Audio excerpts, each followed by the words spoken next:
नमस्कार, मैं सियाराम वर्मा आप सभी लोगों का आपके अपने यूट्यूब चैनल जीएसएम क्लासेस में स्वागत करता हूं। मैं आज फिर एक नए टॉपिक के साथ उपस्थित हूं जो है द्विघात समीकरण, जिसको इंग्लिश में कहते हैं क्वाड्रेटिक इक्वेशन। जो क्वाड्रेटिक इक्वेशन है उसमें सबसे पहले तो जो इक्वेशन है वो हम जान लें क्या होता है। इक्वेशन क्या होता है? इक्वेशन वे होते हैं जहां पे हमें बराबरी दिखाई जाती है। जैसे कोई चीज है वो किसी के बराबर होगा तो वो क्या होगा, इक्वेशन होगा। बीच में क्या लगा होना चाहिए, इक्वल लगा होना चाहिए, बराबर का चिन्ह लगा होना चाहिए, तो वो आपका समीकरण होगा, इक्वेशन होगा। जैसे हम मान लें कि 2x + 3 इक्वल टू 0। जो 2x + 3 है वो किसके बराबर है, 0 के बराबर है। तो यहां पे जो बराबर साइन दिखा रहा है कि ये 0 है, इसलिए ये आपका क्या है, एक इक्वेशन है। क्या है? एक इक्वेशन है। अब आप इक्वेशन जान गए क्या होता है, कि समीकरण क्या है, कि जहां पे आपको बराबर दिखाया जा रहा है वो आपका समीकरण है। अब देखिए, आपने पढ़ा क्वाड्रेटिक पॉलिनोमियल। पॉलिनोमियल्स क्या होते हैं? क्वाड्रेटिक, जहां पे क्वाड्रेटिक पॉलिनोमियल वो हैं जहां पे उसकी पावर जो हो 2 हो। जैसे ये x² + bx + c, यहां पे जो ये b c हैं वो क्या हैं, आपके वास्तविक संख्याएं हैं, रियल नंबर्स हैं, और ये नॉट इक्वल टू 0 है। और जो x है वो आपकी वेरिएबल्स राशि हैं, चर राशि हैं। इस बहुपद को हम कैसे डिनोट करते हैं? px इक्वल टू ये x² + bx + c। ये हमारा होता है द्विघात बहुपद। अगर हम क्या करें, px इक्वल टू 0 कर दें, px इक्वल टू 0, तो हमारा ये x² + bx + c equal to 0 हो जाएगा, और यही हमारा है क्वाड्रेटिक इक्वेशन। यहां पे ये नॉट इक्वल टू 0, कि ये 0 नहीं होना चाहिए। अगर ये 0 हो जाएगा तो जो इसकी पावर है, मैक्सिमम पावर है, वो 1 हो जाएगी, तो ये आपका क्वाड्रेटिक इक्वेशन नहीं होगा। तो आई बात समझ में? क्वाड्रेटिक इक्वेशन में, द्विघात समीकरण में जो है ये नॉट इक्वल टू 0 होना चाहिए। अब ये हम कैसे पता करेंगे कि ये हमारा क्वाड्रेटिक इक्वेशन है कि नहीं? ये बहुत आसान से तरीके से आप समझ सकते हैं कि ये हमारा इक्वेशन क्वाड्रेटिक इक्वेशन है कि नहीं है। कैसे? आइए हम देखते हैं। जैसे आपको कोई वैल्यू दी जाती है तो उसमें आपको क्या चेक करना है? सबसे पहले तो आपकी उसकी पावर चेक करनी है। अगर पावर 2 है, मैक्सिमम पावर अर्थात घात अगर 2 है, तो वो आपका क्वाड्रेटिक इक्वेशन होगा। क्या होगा? क्वाड्रेटिक इक्वेशन होगा। अगर पावर 2 नहीं है तो वो आपका क्वाड्रेटिक इक्वेशन नहीं होगा। जैसे अभी कोई पूछे कि बताइए कि 2x + 3 इक्वल टू 0, ये आपका क्वाड्रेटिक इक्वेशन है कि नहीं? तो अब यहां पे आप देखिए कि जो आपका x वेरिएबल्स राशि है x, उसकी जो मैक्सिमम पावर है 1 है। क्या है? मैक्सिमम पावर 1 है। जब इसकी मैक्सिमम पावर 1 है तो ये आपका क्वाड्रेटिक इक्वेशन हुआ नहीं, क्योंकि उसमें सबसे पहले ही बताया गया है कि जो पावर होनी चाहिए वो कितनी होनी चाहिए, 2 होनी चाहिए। तो हम कह सकते हैं कि ये हमारा क्वाड्रेटिक इक्वेशन नहीं है। आई बात समझ में? जैसे कोई कह दे कि 5x² + 3x + 2 इक्वल टू 0, क्या ये क्वाड्रेटिक इक्वेशन है? तो यहां पे देखिए, जो x की पावर है, मैक्सिमम पावर, सबसे बड़ी घात, वो आपकी क्या है, 2 है। अगर घात 2 है तो वो आपका क्वाड्रेटिक इक्वेशन होगा। तो हम ये कह सकते हैं कि ये हमारा क्वाड्रेटिक इक्वेशन है। आई बात समझ में? अगर कोई कह दे कि सर ये बताइए कि 2x² + 3 इक्वल टू 0, क्या ये भी क्वाड्रेटिक इक्वेशन है? बिल्कुल है।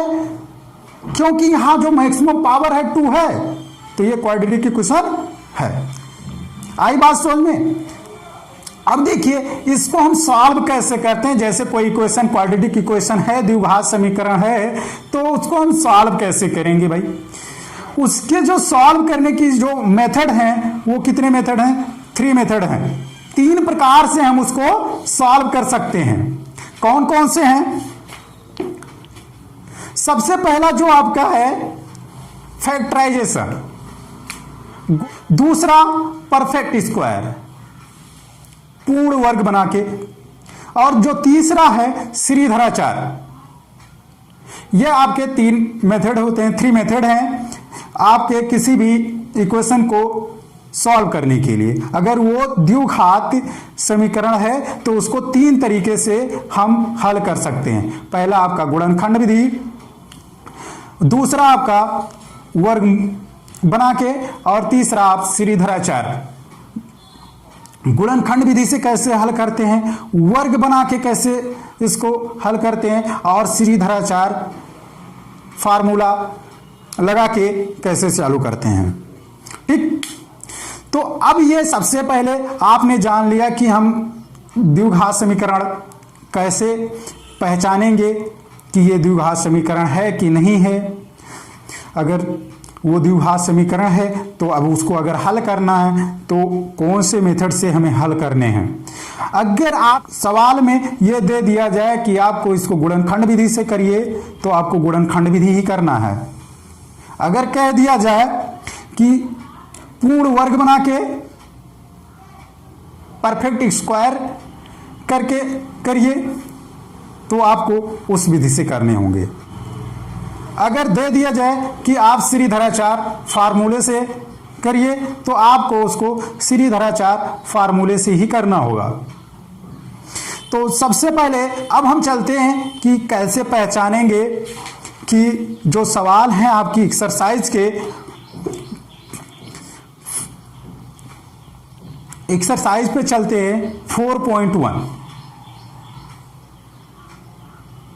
तो 4.1 पे हम देखते हैं क्या लिखा हुआ। जांच कीजिए कि क्या निम्न द्विघात समीकरण है कि नहीं है। कोई भी सवाल दिया गया तो क्या वो द्विघात समीकरण है कि नहीं है। तो दिया गया है x + 1 का होल स्क्वायर। क्या दिया गया है? x + 1 का whole square equal to 2x - 3। यह आपका क्वेश्चन है। अब इसको हमें बताना है कि द्विघात समीकरण है कि नहीं है। तो सबसे पहले इसको हम ये प्लस बी का होल स्क्वायर पे ओपन कर दें भाई। देखिए क्या होता है ये प्लस बी का होल स्क्वायर,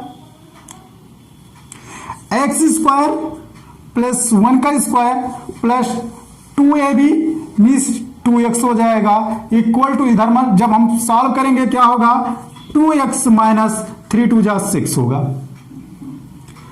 इधर एक्स स्क्वायर है अर्थात इन सबको क्या कर लीजिए इधर ले आइए, इक्वल के पहले ले आइए, +1 प्लस 2x प्लस, अब देखिए ये जब इक्वल के पहले आएगा तो यहां पे प्लस है तो क्या हो जाएगा ये माइनस हो जाएगा, ये 2x हो जाएगा, ये माइनस में है तो इधर आएगा क्या होगा प्लस होगा, इक्वल क्या होगा 0 होगा। ये देखिए ये कैंसिल आउट क्योंकि 2x यहां पे प्लस में है, यहां 2x माइनस में है। अब देखिए बचा क्या एक्स स्क्वायर और यहां पे क्या 6 है और ये 1 7 हो गया equal to 0, x square plus 7 equal to 0। अब देखिए यहां पे जो मैक्सिमम पावर है कितनी है 2 है, तो ये हमारा क्वाड्रेटिक इक्वेशन है। आई बात समझ में। ऐसे ही आपको सॉल्व करने हैं कि आप चेक करेंगे पहले तो जो दिया गया है उसको सॉल्व करेंगे, सिंप्लीफाई करेंगे, उसके बाद आप डिसाइड करेंगे कि वो द्विघात समीकरण है कि नहीं है। अगर पावर 2 आ गई तो वो द्विघात समीकरण होगा, अगर पावर 2 नहीं आई ज्यादा हो गई पावर 3 हो गया 4 हो गया तो वो क्वाड्रेटिक इक्वेशन नहीं है। अगर पावर 1 हो गया तब भी नहीं है, केवल और केवल पावर 2 होनी चाहिए, मैक्सिमम पावर 2, तभी वो द्विघात समीकरण होगा। अगर उससे ज्यादा है तो भी नहीं, अगर उससे कम है तो भी नहीं। तो ऐसे ही आप इस एक्सरसाइज को सॉल्व करिएगा। अब हम कल मिलते हैं एक नई एक्सरसाइज पे 4.2 पे मिलेंगे, जिसमें हम आपको बताएंगे जो आपको 3 मेथड बताए गए हैं, गुणनखंड विधि, पूर्ण वर्ग बना के, और तीसरा श्रीधराचार्य, इस पे हम चर्चा कल करेंगे। तो बस आज इतना ही। एक बार फिर हम बता दें कि आप अगर हमारे चैनल से हमारी वीडियो पहली बार देख रहे हैं तो सब्सक्राइब जरूर करिए और लाइक करिए। जय हिंद, जय भारत।